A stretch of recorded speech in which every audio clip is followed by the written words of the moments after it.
WWE is getting real weird, people. Welcome back to another Reddit video. And people, since I've missed a few uploads, I'm feeling generous. I have a discount. Today, only today, if you subscribe to this channel and like this video, you're getting 4 inches on your Coco Jumbo. Let the celebration begin. Let's see what we got. Why did Cody start stripping after Pat told him to suck them cheeks? Well, at least somebody's excited. That was also pretty funny, right? Something I didn't even mention in my review. Basically, him saying, you opened your cheeks for Triple H.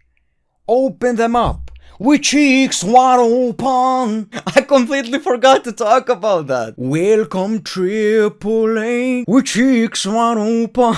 I like how this one just doesn't say anything. That's it. That's all you really need to see. WWE is absolutely cooked. Like I've said, I give WWE 5 years till this is something we're gonna be watching. A celebrity with the WWE Championship, which is kind of funny anyway, because this is one of the reasons why WCW died. You know, David Arquette became a world champion. This is stupid. This is a celebrity. This is not a wrestler. And they're like, yeah, so why don't we just do that? A lot of it actually feels like late WCW in a way. You know, I know it's a meme, but some parts of it are legitimately true. They're just trying to piss off the fans at this point, I understand. But there's no good payoff because we already know at Backlash, it's gonna be a tag team match. As bad as the story has become, I can't lie, this promo was kinda fire. I mean, was it really? I don't think so. Pat really came out here and cooked CM Punk in 1 minute, washed away all the goodwill Punk was trying to find during his promo. I mean, that's one of the perks being commentators for years. The promo game becomes solid. I don't think the delivery was all that bad most of the time.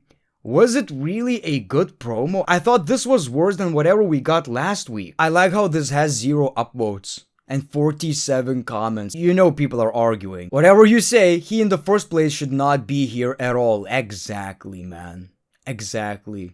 None of it makes sense. My issue with WrestleMania Night 1's discount. So the only reason they gave a discount is because Ram offered to pay the difference. How is that in any way a good thing at all for TKO to be proud about? And don't get me started on it being only for Night 1 and having a 2-3 day discount period. That's shameful. We deserve better for the bullshit Cody versus Randy feud they are putting us through. That's another good point. Only for Night 1. You know the story sucks. You know WWE didn't do a very good job when the entire point of this storyline is our ticket prices are too high and nobody is buying that shit. I was willing to give it a chance even after last week. Okay, some people were defending it. Maybe I'm wrong, people. Maybe I'm wrong and this is not one of the worst WWE segments I've ever seen. Probably the worst reveal I've ever seen. In the modern era at least. But they just said, no, it is that bad. It is actually that bad. And CM Punk cut a great promo. Pat McAfee comes out as a heel and takes the credit. Yes, the ticket prices are low now. All of this bullshit was a work anyway. If you read Pat McAfee's tweet, oh, CM Punk, you feel like you're not worthy the money. But then he lowers the prices of his WrestleMania night. It's so weird. I was willing to give it a chance. My excitement for WrestleMania has deflated after they doubled down this week. Yep. At least Pat is good on the mic. He is good. It's just the material is so bad in my opinion. You can't make it good. Nobody could make it make sense. Even CM Punk with that material couldn't make it make any sense. There are little tiny nudges I appreciate about the storyline, but that's about it. We are literally watching Celebrity WrestleMania main event. And Randy Orton versus Cody is just kinda here to build that. I hate it. I legitimately hate it and I'm struggling to find excuses, people. This is just not good. Guess it makes me a mark that my opinion is that I don't want to spend any more money on WWE. Nah. That's fine. That's completely fine. Another big thing is that I'm European, so I don't necessarily even feel the prices, but I know it's a big deal in the United States right now. Like, you gotta find so many different ways to watch WWE. Every show is on different platform. And also, in my country, Netflix is like, what, $9.99 or something along those lines, maybe $12. So on top of that, Netflix is also increasing prices. So it's just absolutely brutal. And for many people, going to WrestleMania right now is this unachievable thing. Which image hurts more to look at? Okay, so again, every Reddit video now, one of you motherfuckers are giving me this picture. You're trying to piss me off. I wasn't in a good mood in the first place, and now you're making me angry. But can you beat that? You know, people, we may have a contender. We may have a contender. If this turns out to be as bad as we think at WrestleMania, yes, in a few years, I'll see this picture and think, wow, WWE was that bad. But then I'll realize Jelly Roll versus Pat McAfee is our main event, and then I'll get even more sad. Wow. I hate everything about it. The ending of WrestleMania 42 just got leaked, guys. Oh my god, it's the Jelly Roll. He's gonna roll on Pat McAfee. No! Yes! You know, this is a meme. Oh, we're just having fun. But this is exactly what we're going to get. Pat McAfee is gonna try to cost Cody the match. But oh my god, it's Jelly Roll. Jelly takes out Pat. Who gives a shit? I hope people boo. I hope people boo. Nothing against Pat McAfee. Nothing against Jelly Roll. I like them both. You know, they're good. The booking needs to get booed. TKO need to be shamed for this bullshit, man. Very booyaka. No, we're too old for this. It's time for us to retire. I just had a fresh stem cell treatment. Can't wait to beat up Dominic again. WWE 2K26 now, not WWE 13, which makes sense. Dominic, you stupid mijo. Stupid mijo. Did you buy the ring bypass? You skipped 40 tiers? Not booyaka. Here comes Daddy with the belt. One of the biggest wrestling mysteries is how Rey Mysterio at that age is still moving like Rey Mysterio. I still don't understand that shit. I know many people of that age, they barely walk. They struggle. Do you see anyone other than John Cena inducting AJ Styles in the Hall of Fame? You know, that actually does make a lot of sense, and I wish John Cena would do that. And since he's hosting WrestleMania, which is pretty nice in my opinion, I know WWE are panicking. They just retired the guy and brought him back, but as a fan, I'm excited. You know, maybe something funny is gonna happen. Other than John Cena, I don't know, somebody from TNA perhaps. Kurt Angle and Frankie Kazarian. Oh, that actually does make a lot of sense. Yeah. Pretty much. Kurt Angle and WWE are in good standings. Do you see Drew winning the championship again? Not for a long time. Maybe we're talking about, in the next couple of years perhaps, but it's gonna be the World Championship, not the WWE title.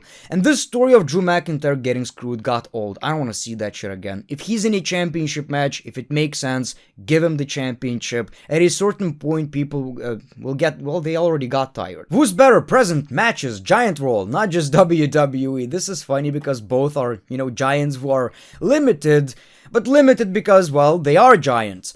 I feel like, look, the wrestler, when it comes to in-ring, Omos is definitely better because Khalil, that's all he did, really. The presence, though. If you rewatch the first times the Great Khali came out in the WWE, it was like, how is this possible? I remember as a kid, one of the scariest wrestlers because it didn't make sense. How can somebody look like that, be that big? So the first few months probably, obviously I didn't watch everything. There's a reason why he got pushed. But, in general, Omos is definitely a better wrestler. Is Brock losing to Obafemi at Mania? So the more and more we see of this storyline, I do tend to believe Brock Lesnar is winning because Brock Lesnar not once got the upper hand, which is kinda crazy. So I don't see Brock Lesnar losing, but at the end of the day, there are rumors he only has a couple of matches left. So he loses to Oba and then loses to Gunter. Don't really see a big issue. Losing 2 matches against 2 stars, future of the WWE, megastars, whatever. I don't feel like it's that big of a deal, and Brock Lesnar can lose these matches if the matches are good without actually it hurting his credibility. I don't feel like it's that big of a deal. Does this match have a chance to be a version of Undertaker versus Shawn Michaels? We should never compare anything to the Undertaker versus Shawn Michaels because it's probably the greatest WrestleMania match ever. Some would say greatest wrestling match. No. And don't have these expectations, because if you're going to have these expectations, oh boy, are you going to be disappointed. It can't even be that match. The story is simply not big enough, although I'm pretty sure it's going to be one of the best matches of WrestleMania. I'm excited. Considering how short this rivalry is, it's already pretty exciting, and, I like the story. Gunter says, I will take out Seth Rollins, and I believe what he means is that I need a favor. And the favor, Paul Heyman, is Brock Lesnar. Brock Lesnar's ass. Bare ass. Wide open. Just another Monday for Kevin Nash. Bro, this will never get old. This is actually one of my favorite bad wrestling moments and kind of sums up WWE SmackDown main event picture right now. Just look at this shit. Boop. That's it. You had one job. You had one job. Anyway, people, thank you for watching this video. Make sure to subscribe if you already didn't. Go to my subreddit. The link is in the description. Make sure to post because posting on Great One subreddit is work. Yet, people, it doesn't pay. Subscribe to the channel. 4 inches today, only today. The Great One, peace, love, and hugs. It's been a pleasure.